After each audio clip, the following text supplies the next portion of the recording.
자, 이제 신앙고백서 25장 4, 5, 6절 교회에 관하여 이제 마지막 부분인데 그 부분을 보기 전에 시편 102편을 먼저 읽겠습니다. 102편 전체를 읽으려고 합니다. 시편에서 가난한 사람, 고통 가운데 있는 사람이 주께 탄식하며 아뢰일 때가 있습니다. 그 악한 자가 심지어는 하나님의 백성 안에 있고 떡을 먹던 친구고 형제고 가족이기도 한데 그 악한 자가 의인을 압박하려고 할 때, 고난받을 때 토로하는 기도가 있습니다. 실은 이 기도가 그리스도의 교회의 기도로서 시편에 잘 기록되어 있기도 합니다. 자, 그 표제부터 읽겠습니다. 세 번역 본문으로 읽겠습니다. 가련한 사람이 고난을 받을 때에 자신의 고민을 주께 토로하는 기도. 여호와여, 내 기도를 들어주시고 내 부르짖음이 주님께 이르게 해 주십시오. 내가 고난을 받을 때 주님의 얼굴을 숨기지 마십시오. 내게 주님의 귀를 기울여 주십시오. 내가 부르짖을 때에 속히 응답하여 주십시오.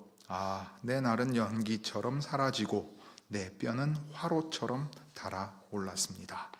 음식을 먹는 것조차도 잊을 정도로 내 마음은 풀처럼 시들어서 말라버렸습니다. 신음하다 지쳐서 나는 뼈와 살이 달라붙었습니다. 나는 광야의 올빼미와 같고 폐허더미에 사는 부엉이와도 같이 되었습니다.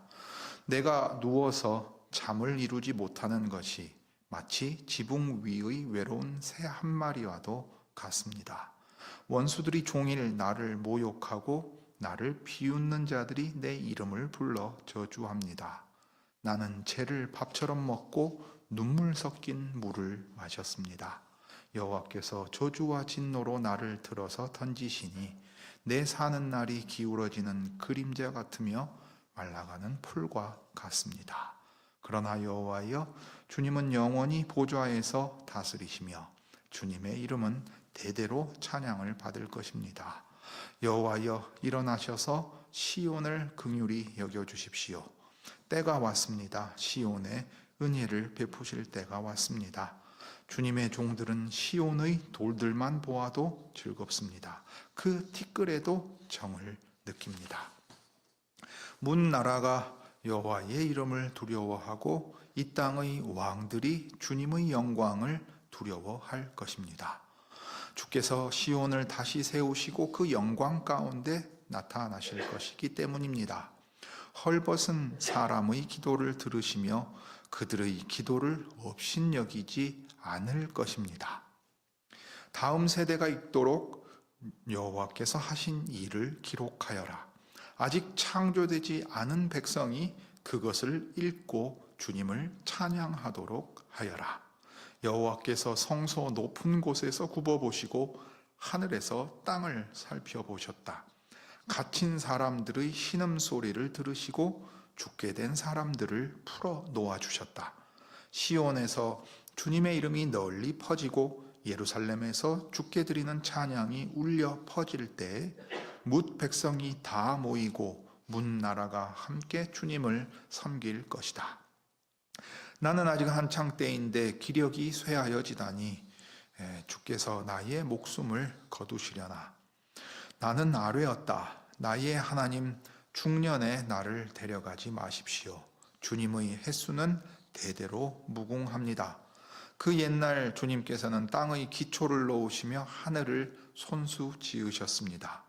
하늘과 땅은 모두 사라지더라도 주님만은 그대로 계십니다. 그것들은 모두 옷처럼 낡겠지만 주님은 옷을 갈아입듯이 그것들을 바꾸실 것이니 그것들은 다만 지나가 버리는 것일 뿐입니다. 주님은 언제나 한결같습니다. 주님의 횟수에는 끝이 없습니다. 주님의 종들의 자녀는 평안하게 살 것이며 그 자손도 주님 앞에 굳건하게 서 있을 것입니다. 자, 이제 우리 신앙고백서 25장 4, 5, 6절을 한 절씩 같이 고백하겠습니다. 제25장 4절입니다. 4절. 이 보편적 교회는 잘 보이는 때도 있고 잘 보이지 않는 때도 있습니다. 그 지체인 개교회들은 얼마나 순수하게 복음의 도리를 가르치고 받으며 규례를 시행하고 공적 예배를 드리는지에 따라 더 순수하기도 하고 덜 순수하기도 합니다. 5절, 하늘 아래에서는 가장 순수한 교회들이라도 불순과 오류에 빠질 수 있습니다. 어떤 교회들은 너무나 타락하여 그리스도의 교회가 아니라 사탄의 회당이 되었습니다. 그럴지라도 하나님의 뜻에 따라 하나님을 예배하는 교회가 땅 위에 항상 있을 것입니다. 6절, 주 예수 그리스도 외에는 교회의 다른 머리가 없습니다. 로마 교황은 어떤 의미로든 교회의 머리일 수 없으며 오히려 적 그리스도 곧 교회 안에서 그리스도를 대적하고 신이라고 불리는 모든 것 위에 자기를 높이는 저 불법의 사람이요 멸망의 아들입니다. 자, 오늘 이제 내용은 4절, 5절, 6절 각기 한 절씩의 내용을 가지고서 따라가면서 볼 텐데요. 제일 먼저 나오는 내용은 이 보편적인 교회는 잘 보이는 때도 있고 잘 보이지 않는 때도 있다라는 것입니다. 그러니까 개체 교회들이 전체로 한 믿음 안에서 이 보편 교회를 더 잘 드러낼 때가 있을 수 있다는 거지요. 하나의 그 지역의 개체 교회들만을 염두에 두는 건 아닙니다. 개체 교회들이 보이는 교회로서 전체로 더 잘 드러낼 수 있고 못 드러낼 수도 있고, 이 개체 교회들도 이제 거기에 해당이 되는 겁니다. 그래서 이것을 이제 교회가 눈에 볼 수 있게, 보편 교회를 눈에 볼 수 있게 잘 드러낸다 해서 교회의 가시성이라는 한자말로 썼고, 그러면 볼 수 있게 교회를 드러내는 외적으로 교회와 다른 것들을 구별하여 교회가 여기 있다는 걸 보여주는 표지가 뭐냐? 이게 이제 교회 표지에 대한 이야기입니다.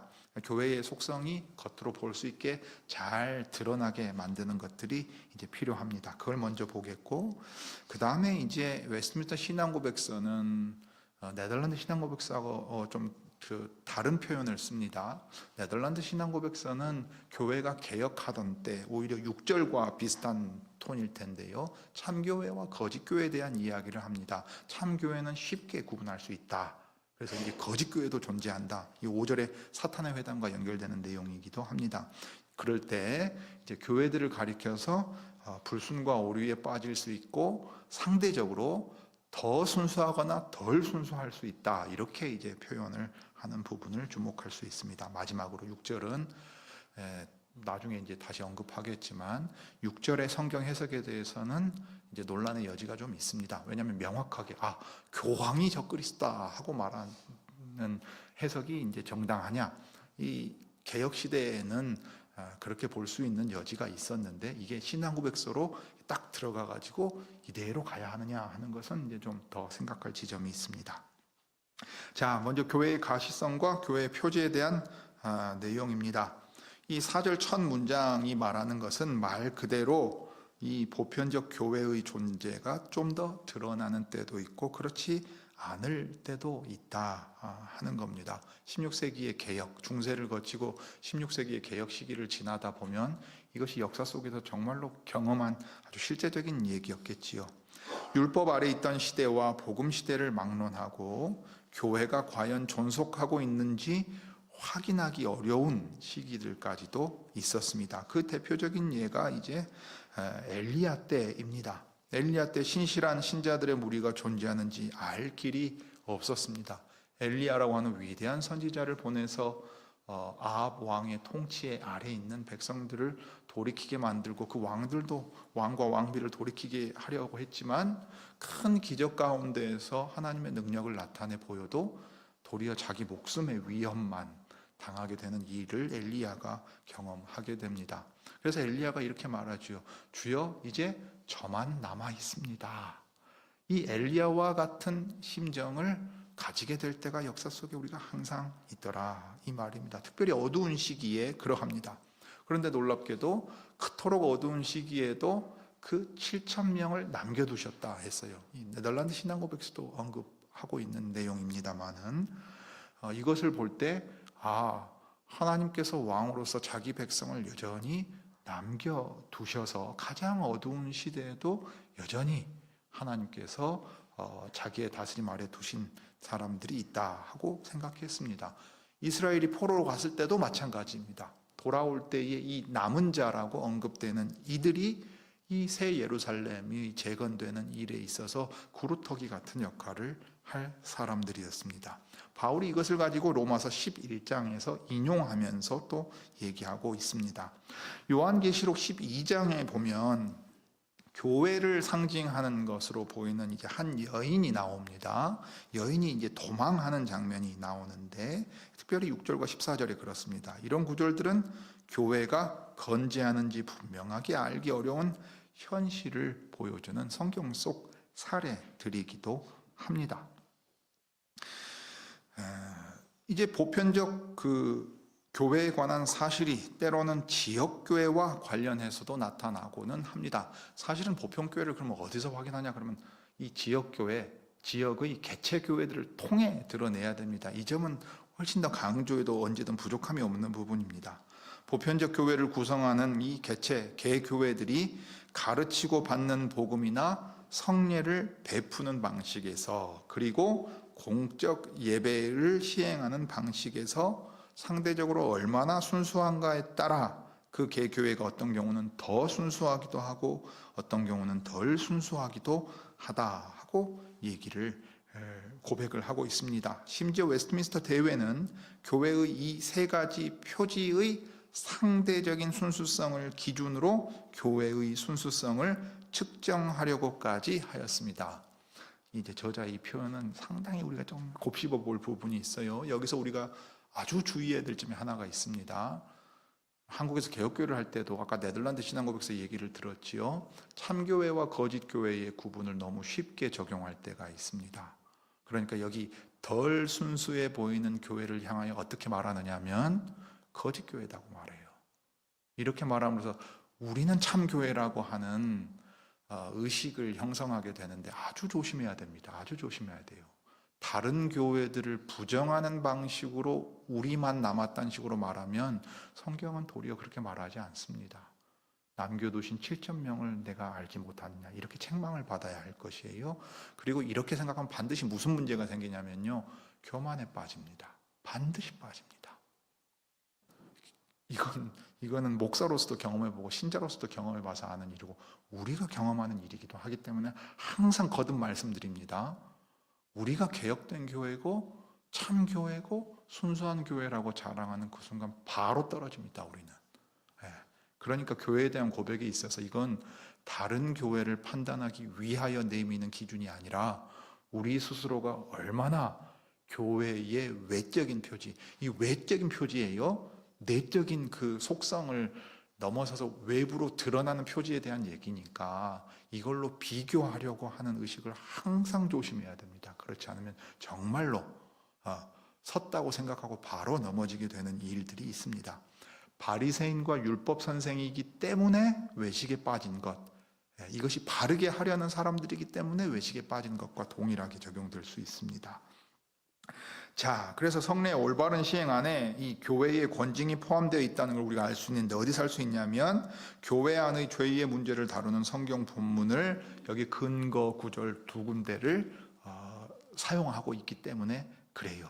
그러니까 교회 표지 안에 이제 권징도 정당하고 바르게 시행되어야 된다 하는 것을 이야기합니다. 우선 고린도전서 5장 6, 7절은 교회의 권징을 가르치는 전형적인 본문으로 거기서 사도 바울은 성적인 범죄, 세상에 또 없는 죄를 짓는 이들을 교회에서 쫓아내도록 고린도 교회에 강권합니다. 또 다른 본문인 요한계시록 2장과 3장, 소아시아에 있는 7교회에 보내는 편지지요. 사도 요한이 돌보던 교회들이고 7교회에 보낸 편지를 교회들이 돌려서 읽게 했습니다. 주의 날에 읽습니다. 그 다음에 이 편지를 다른 모든 교회들도 돌려서 읽고 보게 했죠. 거기서도 권징의 필요성을 볼 수 있는데 소아시아 7교회 중 일부가 그랬던 것처럼 교회들은 잘못된 일을 거듭 용인하다가 결국에는 해를 입거나 망하고는 했기 때문입니다. 자, 그 다음에 이제 이 순수하지 못한 교회, 이게 웨스트민스터 신앙고백서는 그걸 표준으로 삼았다 그랬습니다. 교회의 표지를 두고 이 표지를 신실하게 얼마나 더 순수하게 시행하는가에 따라서 교회들이 차이를 나타내 보일 수 있고, 심지어는 교회가 교회라 불릴 수 없는 어떤 것이 되기도 한다 하는 얘기가 이제 무서운 얘기로 5절에 나오는 겁니다. 그래서 순수한 교회를 이루기 위해 사람들은 온갖 노력을 하지만 하늘 아래 이 가장 순수한 교회들이라도 불순과 오류에 빠질 수 있습니다. 이렇게 오류에 빠지는 이유가 뭔가 했을 때, 우리가 죄인인데다가 지금은 거울로 보는 것 같이 희미하게 보기 때문입니다. 그러니까 우리 자신의 죄와 연약함이 근본적인 한계가 된다는 거예요. 그 점에서 우리는 자랑할 거리가 없습니다. 우리가 이런 교회, 정말 주님 보실 때에 참 이 정도면 잘했다고 칭찬받을 만하지 않겠습니까? 라고 말하는 교회는 다 넘어집니다. 우리 스스로 하나님 앞에 우리 이렇게 했는데 주님 괜찮지 않습니까? 또는 다른 교회들의 스스로를 자랑하는 순간 넘어지게 됩니다. 왜냐? 우리는 죄가 우리의 그 인식을 가리는 그 무서운 일을 깨닫지 못하기 때문이에요. 여러분, 우리는 자기 죄를 자기 스스로 깨달을 수 있는 사람이 아닙니다. 그 점에서 스스로 회개할 수 있는 사람도 아닙니다. 우리는 살아가다 보면 그런 경험 많이 하죠. 저 사람이 전에는 안 그랬는데 어느 순간 멀쩡하던 사람이 도대체 이해할 수 없는 이상한 행동을 하게 됩니다. 하나님이 이 심판을 내리실 때요, 이방 나라들에게도 지도자들의 눈을 어둡게 만들며 술에 취하게 만들고 어두워지게 만듭니다. 그리고 정상적으로 조언하는, 우리로 치면 보좌관이나 참모들의 얘기를 안 듣습니다. 고집스럽게 만들어버립니다. 그래가지고 스스로 어둠 가운데 빠져서 망하는 길로 가게 만들거든요. 이게 이제 무서운 일입니다. 그러니 우리가 죄가 교회 안에 작용할 수 있다는 그 사실, 내가 하나님을 위해서, 그리스도의 교회를 위해서 무언가를 열심을 내서 한다는 것이 도리어 그리스도를 대적하는 일에 이를 수 있다는 사실을 항상 주의해야 합니다. 유대인들이 그랬지요. 옛 언약 백성 이스라엘이 열심히 있었는데 지식을 좇은 열심이 아니어서 어떻게 했습니까? 그리스도를 죽이는 데 열심을 내었다, 이 말입니다. 그러니 우리는 항상 스스로를 살피고 돌아보는 가운데 있어야 하고, 그 다음에 다른 하나의 두려운 얘기는, 그리스도의 교회에는 신자들의 무리 가운데 믿지 않는 이들이 섞여 있기도 합니다. 마태복음 13장에서 나오는 것처럼 그 악한 자가 할 수만 있으면 가라지를 덧뿌려 둡니다. 그러니까 시편에도 나오는 얘기예요. 이방인들의 조롱이라든가 악한 자에 대한 얘기가 나오죠. 그런데 놀랍게도 대부분은요, 언약 안에 있는 백성들이 그 일을 행합니다. 그러니까 이스라엘 바깥 나라들이 그 일을 행하는 게 아니라 이스라엘이라는 울타리 안에 있으면서 하나님 앞에 의롭게 살아가려고 하는 이들을 조롱하고 핍박하는 겁니다. 에스더서도 지금 이제 포로로 끌려간 유대 민족의 운명이 진짜 꺼져가는 등불과 같은 시기에 있다는 것을 보지 않습니까? 그러니까 하나님께서는 이방 나라를 쓰셔서 이스라엘을 심판하실 때에도 교만해진 이방 나라도 심판하시게 됩니다. 그런데 악한 자가 할 수만 있으면 주님의 택하신 백성들 안에서도 넘어지게 만들려는 수많은 일들을 행합니다. 복음이라는 넓은 그물은 여러 나라에서 온갖 사람들을 끌어들이기도 하지만 여러 다른 이유로 인해 다양한 사람들이 들어오기도 합니다. 자, 이 점에서 이제 우리가 마태복음 13장 읽을 때 또 주의해야 될 점이 있어요.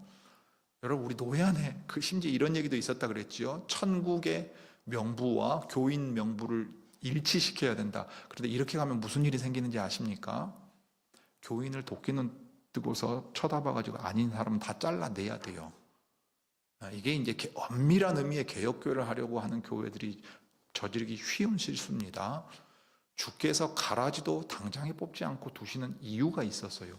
우리를 보호하시기 위함입니다. 사실 우리는 입술로 믿음을 고백하면 그것을 인정할 수밖에 없어요. 그 반대의 사실이 명백하게 드러나서 치리를 해야 되기 전까지는 우리는 그것을 인정하고 가야 된단 말입니다. 그러니까 지상교회는 언제든지 무슨 위험성을 안고 있냐면 이 안에 가라지가 날 수 있고 그 가라지가 영향력을 끼칠 수 있는 위험성 안에 있어요.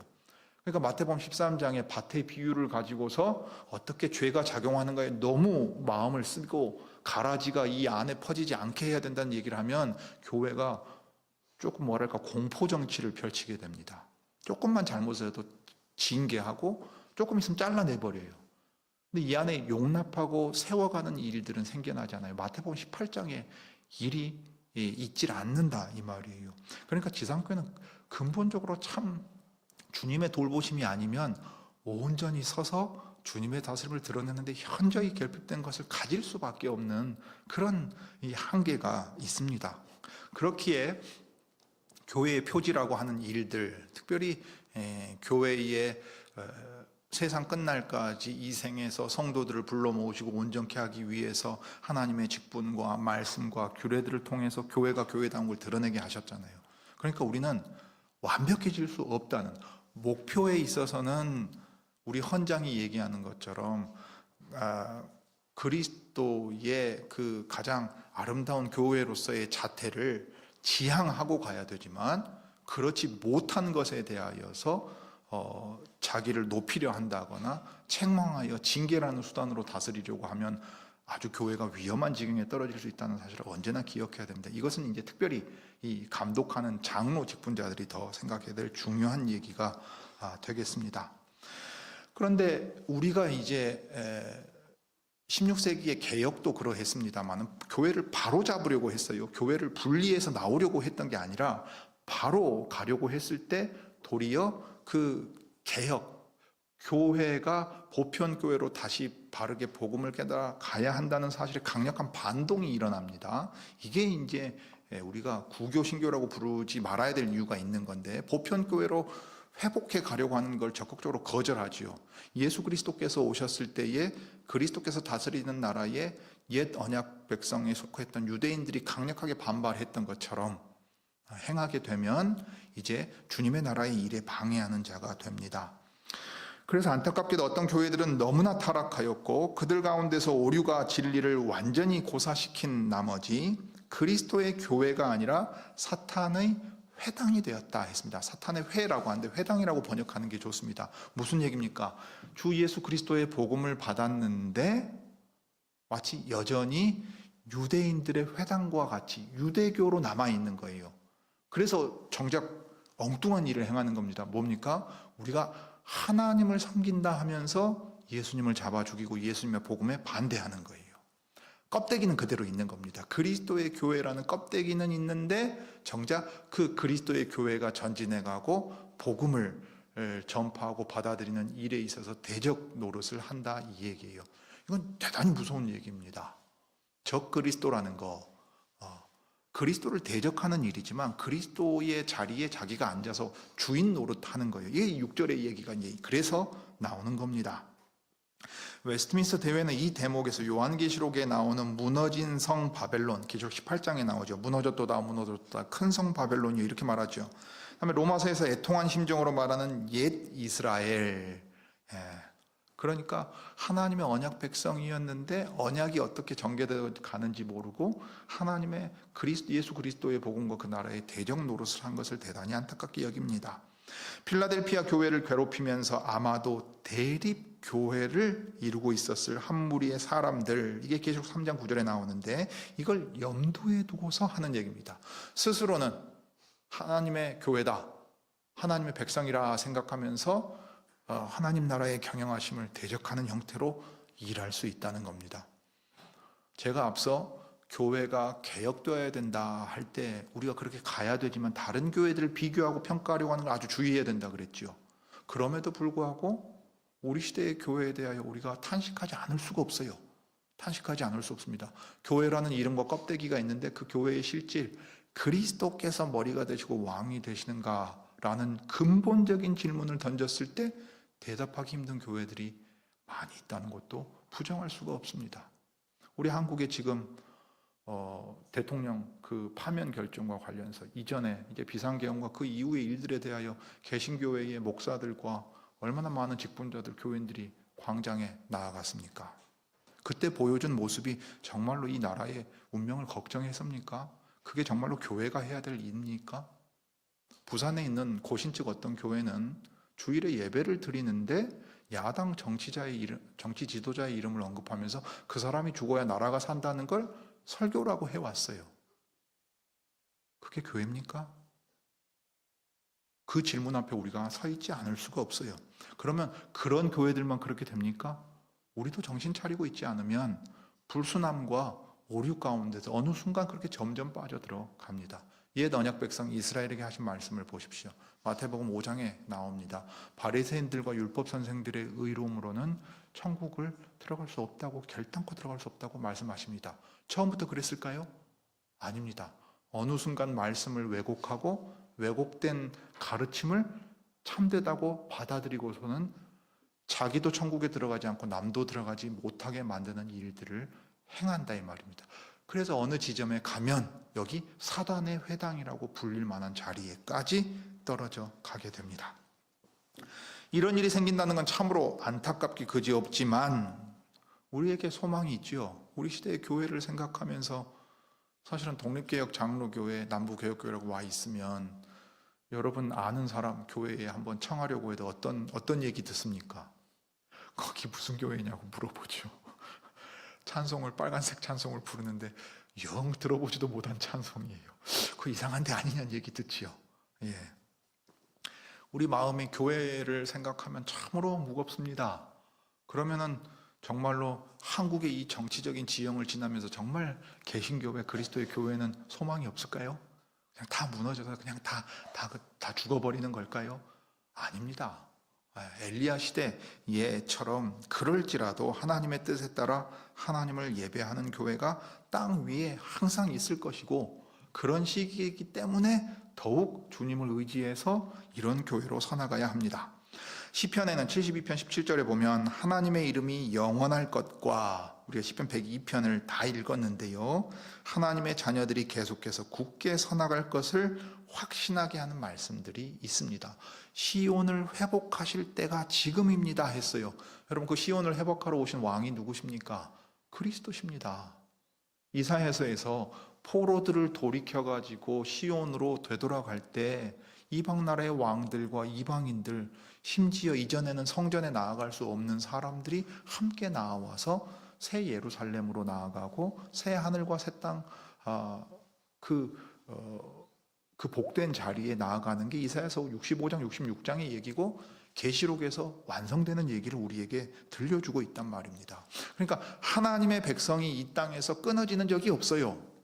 하나님의 의로운 백성들, 지금 당장은 고난을 당하고 악한 자가 완전 멸절시키려고 시도할지라도 주께서는 지키셔서 종들의 자녀들, 아직 태어나지 않은 자녀들이 이 이야기를 기록하고 기록된 것을 보고 찬송하게 될 일이라 하는 소망을 시편 102편이 우리에게 들려줍니다. 따라서 이런 시편의 말씀에서 우리는 하나님을 예배하는 일과 하나님의 백성의 존재가 앞으로도 끊임없이 계속될 것이라고 추론해 볼 수 있습니다. 더 직접적으로는 지상명령의 과업이 계속 이어지고 있으며 그리스도께서 세상 끝날까지 제자들 곧 우리와 함께 하실 것과 베드로에게 말씀하신 것처럼 음부의 문들이라도 그분의 교회를 이기지 못할 것을 친히 약속하신 것이 있기 때문에 우리가 확신을 얻을 수 있습니다. 나만 남았다 이렇게 생각하는 것이 아니라 주께서 남겨두신 7,000명이 있을 것이고 그러한 교회들이 있을 것이고 그런 교회들을 발견하면 기쁨 가운데 연합하면서 서로를 격려하게 될 겁니다. 자, 그래서 이 덜 순수하고 더 순수함에 있어서 가장 중요한 것은 그리스도께서 유일한 교회의 주인이요 머리가 되셔서 그것을 잘 드러내고 그 그리스도로부터 배우고 나아가느냐 하는 문제에 있습니다. 이 6절은 그래서 좀 논란이 되기도 했어요. 25장 이 6절에서 신앙고백서는 첫 부분으로 되돌아갑니다. 주 예수 그리스도께서 교회의 머리가 되심을 고백합니다. 그리스도께서 만물 가운데서 특히 그분의 교회에서 으뜸이 되는 것은 당연한 일입니다. 만물은 그 발 아래 복종하며 그분은 만물의 머리로서 교회에 주어져 있습니다. 이게 에베소 1장 22절인데 우리는 교회의 머리라고 되는데 교회에 그 머리로 주셨습니다. 주 예수 그리스도께서 또 다른 머리를 허용하지 않으시는 것은 그분이 유일한 만물의 머리로서 정당하게 다스리시는 분이기 때문입니다. 그러니까 역사상 그 어떤 존재가 나온다고 해도 특별히 로마의 교황, 포프라고 부를 때는 아버지거든요. 아버지입니다. 그럴 때 그 교황이 교회의 머리가 된다 하는 사실을 결코 받아들일 수가 없지요. 그런데 형식적으로는 그리스도만이 교회의 유일한 머리이십니다라고 해놓고 사람이 그 그리스도의 자리에 앉는다면 어떻게 되겠습니까? 그 교회에 실제로 운영되는 방식에 있어서 그리스도의 교회라는 사실을 실제로는 부정하는 게 되겠죠. 말로는 그리스도의 교회라면서 실제로는 부정한다고요. 이게 사실 가장 심각한 의미가 됩니다. 그러므로 로마 교황이 아무리 주장한다고 해도 그는 그 어떤 의미로든 교회의 머리일 수가 없습니다. 여기서 웨스트민스터 대회는 예수께서 명령하신 말씀, 그 누구에게도 선생이나 아버지나 지도자라고 칭하지 말라는 말씀을 증거 성구에 넣었습니다. 이 포프라는 말 자체가 아버지라는 걸 뜻하기 때문에 누구도 스스로 모든 하나님의 백성 위에 아버지 같은 존재라, 선생이라, 지도자라 이렇게 스스로 칭하지 말라는 얘기예요. 이 말씀은 교회에서 그리스도인들이 앞장서서 치리를 행하거나 가르치거나 혹은 아버지다운 온화한 성품을 발휘하는 그런 일을 하지 말라는 뜻이 아닙니다. 다만 그런 일에서 아무도 주 하나님의 자리를 찬탈하지 말라는 뜻입니다. 그리스도께서 우리 주인이시며 따라서 우리는 자신을 절대적인 복종의 대상으로 두어서는 안 됩니다. 우리가 가진 권위는 단지 파생적인 것이고 우리는 대리자들일 뿐입니다. 이렇게 본다면 우리 시대의 개신교회가 이 중세를 거쳐오면서 교황제도보다도 더 타락했다고 볼 수가 있는 거예요. 우리는 그에 대한 이 반발이 아주 심한 것을 보고 있습니다. 목사가 왕처럼 행하거나 장로가 목소리 큰 사람이 또는 교회의 영향력을 발휘하는 사람이 왕같이 어떤 큰 힘을 발휘하게 되면 그것은 그리스도의 교회가 아닌 것이 됩니다. 그러니까 직분자들은 항상 그리스도께서 맡기신 일을 맡기신 권한 안에서 행하는 거예요. 그러니까 이제 대한민국 헌법을 따라서 주권이 국민에게 있고 국민이 그 주권을 위임해서 대통령을 세웠는데 국민의 신임을 중대하게 배반했다. 그리고 그 대통령직을 수행하는 것보다 파면하는 것에 이 법익이 현저히 중대하면은 더 있으면 대통령을 파면한다 하는 결정을 내리는 겁니다. 왜냐하면 위임된 권한이 정당하게 위임된 범위 안에서 사용돼야 돼요. 이건 당연히 교회 직분자들에게도 해당되는 내용 아니겠습니까? 그것은 교인들에게도 또 마찬가지겠지요. 참된 권위가 있는 선생은 오직 성령이시며 다른 모든 선생은 다만 그분이 우리에게 가르치신 것을 전달할 따름입니다. 그래서 하나님은 우리의 아버지이시고 따라서 교회 안에 있는 지도자들은 특별히 직분자들은 교인들이 마치 자녀가 자기 아버지를 의존하듯 자신들을 의존하게 만들어서는 안 됩니다. 자, 그 다음에 이제 교황이 적그리스도인가 하는 이 마지막 부분은 논란이 되어 왔습니다. 그래서 이 고백서를 작성할 때 웨스트민스터 대회는 신약의 몇 구절들을 특정한 방식으로 해석을 합니다. 자기 시대의 교황이라고 하는 존재에게 이 적그리스도, 그리스도를 대적하는 자라는 것을 붙여줍니다. 이제 데살로니가 후서 2장에서 그 얘기가 나오는데 그가 신이라 일컫는 모든 것 위에 자기를 높인다는 그 얘기가 나옵니다. 이 문맥을 살펴보면 결국은 그가 자기를 하나님과 대등하게 생각한다. 대등한 자리에 둔다는 것은 이제 분명해집니다.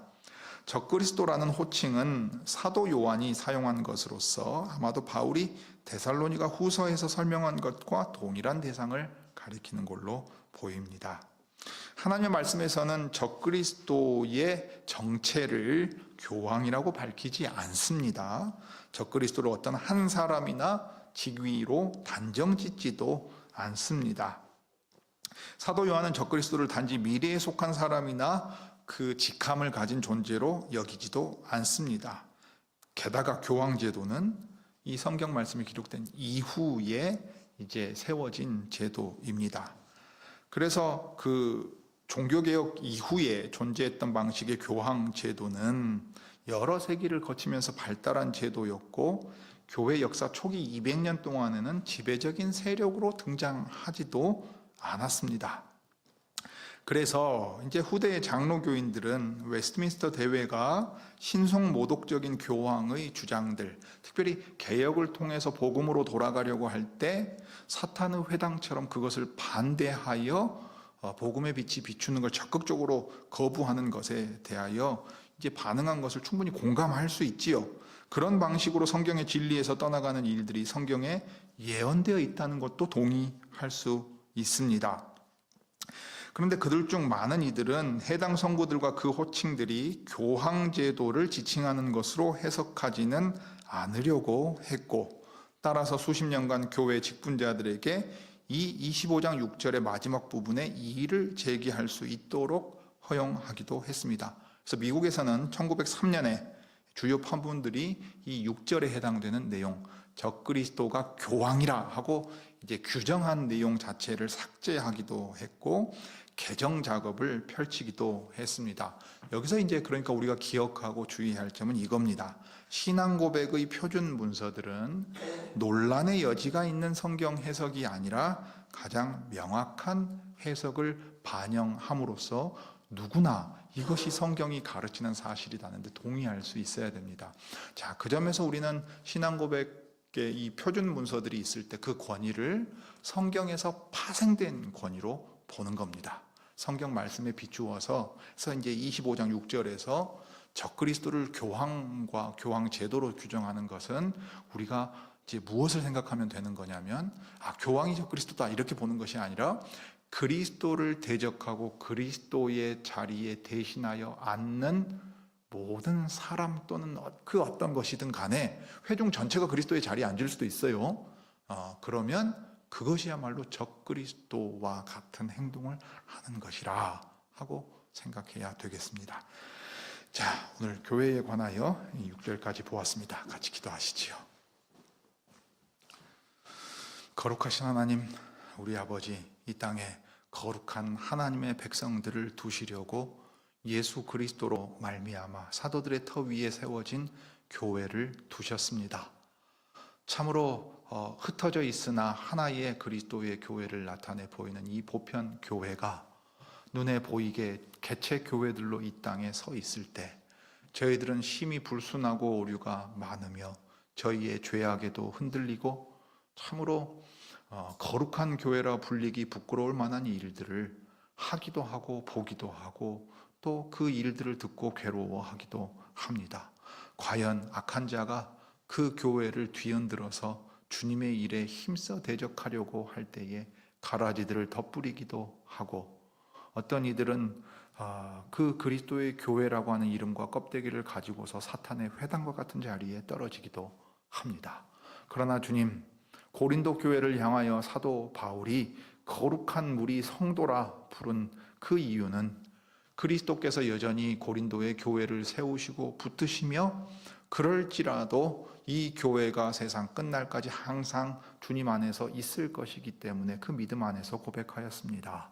주님, 저희에게도 이러한 믿음이 있게 하시고 스스로를 돌아보고 살피는 가운데 자기를 높이지 않고 겸손히 항상 주님의 말씀을 따라가며 직분이 신실하게 수행되고 주께서 세우신 그 규례들을 또 합당하게 행하려고 하는 모습이 이 교회에 있게 하여 주옵소서.